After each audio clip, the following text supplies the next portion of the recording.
Kenalin, nama saya Sofia Rida. People call me Sofia or Via. Saya adalah salah satu dari siswa SMA Sugar Group. Pada video ini, saya akan mempresentasikan mengenai tugas civic atau PPKN. Dan materi yang akan dipresentasikan mengenai sila Pancasila. Dalam video ini, saya akan menerangkan dalam 3 poin besar. Yang pertama adalah kasusnya. Yang kedua adalah penyebabnya. Kenapa kasus dalam penerapan Pancasila itu bisa terjadi? Dan yang terakhir adalah akibatnya. Apakah yang terjadi jika kasus tersebut berulang kali terjadi? Sebelum itu, saya sudah menyiapkan jawaban dari apa yang akan saya presentasikan. Yang pertama adalah kasusnya. Meyakini kepercayaan diri sendiri dan orang lain tanpa memaksakan. Kenapa hal ini bisa terjadi? Karena ketika setiap individu berpegang teguh pada kepercayaannya dengan rasa saling menghargai, maka tidak akan ada agama yang dipaksakan. Lantas, bagaimana jika ini terus-terusan terjadi? Maka, akibatnya, satu elemen pendorong keharmonisan sosial akan terpenuhi. Yang kedua, berteman dan berkumpul hanya dengan teman dari kalangan sedaerah atau sesuku. Mengapa hal ini bisa terjadi? Karena hal ini terjadi karena beberapa faktor. Misalnya, tidak dapat menerima orang atau kelompok lain karena merasa paling benar. Karena merasa dirinya paling benar. Dan tidak selevel. Atau ke arah yang lebih positif. Mungkin saja karena adanya perbedaan dalam norma atau etika yang dirasa tidak cocok jika disatukan. Ketika kasus ini terjadi secara terus-menerus, maka apa yang akan menjadi akibatnya?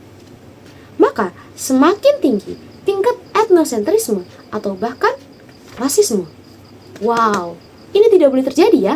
Kasus yang ketiga, terjadinya pertikaian dalam area diskusi. Mengapa hal ini bisa terjadi?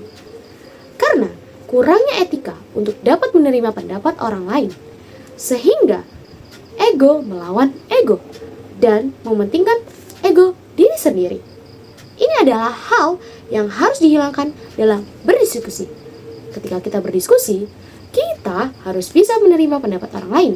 Kita harus memberi ruang kepada orang lain untuk mengeluarkan pendapatnya, tidak mengeluarkan pendapat sendiri dan mengambil keputusan sendiri. Padahal sedang berdiskusi loh. Ketika kasus ini terus-menerus terjadi, maka akibatnya maka akibatnya dapat berdampak lebih besar. Seperti mempengaruhi interaksi sosial. Ketika kita memiliki konflik dengan orang lain, hanya karena dalam konflik dalam berdiskusi itu terjadi, itu akan mempengaruhi bagaimana kita berinteraksi dengan orang lain. Kasus yang berikutnya, adanya perbedaan pertanggungjawaban dalam masyarakat untuk mengelola TPS atau tempat pembuangan sampah karena adanya stratifikasi sosial. Stratifikasi sosial yang dimaksud adalah kelas-kelas sosial. Mengapa hal ini bisa terjadi? Ini sangat umum di realitanya. Di dunia nyata, kelas sosial, ada yang mengatakan bahwa kelas sosialmu akan menentukan bagaimana orang lain memperlakukanmu. Namun, ini sering disalahgunakan, di mana kamu punya kuasa, di situ kamu dapat merasa free atau bebas. Namun ini tidak boleh terjadi. Kita berada di Indonesia yang dimana menganut keadilan. Sila kelima Pancasila, keadilan sosial bagi seluruh rakyat Indonesia. Namun, apa yang terjadi ketika kasus ini berulang? Maka, tingkat kepercayaan warga akan menurun. Ketika warga sudah tidak memiliki kepercayaan, masyarakat bisa terpecah belah karena sudah tidak ada rasa kepercayaan antara satu dengan yang lainnya. Karena merasa tidak diadili, karena merasa satu dengan yang lainnya tidak adil, padahal ini adalah tugas bersama. Kasus yang kelima atau kasus yang terakhir, yakni konflik sesama agama karena bedanya alur mengajar. Mengapa hal ini bisa terjadi?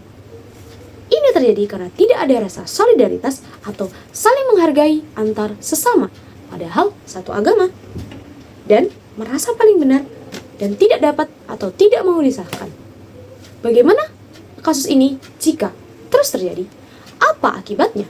Maka, maaf, catatan yang saya pegang tadi jatuh. Maka, akan memecah hubungan antar sesama. Tentu saja, ini bisa menyebabkan konflik yang lebih besar. Teman-teman, baik segitu saja dari saya, Sofia Rifdah. Pamit undur diri dari video ini. Bye-bye!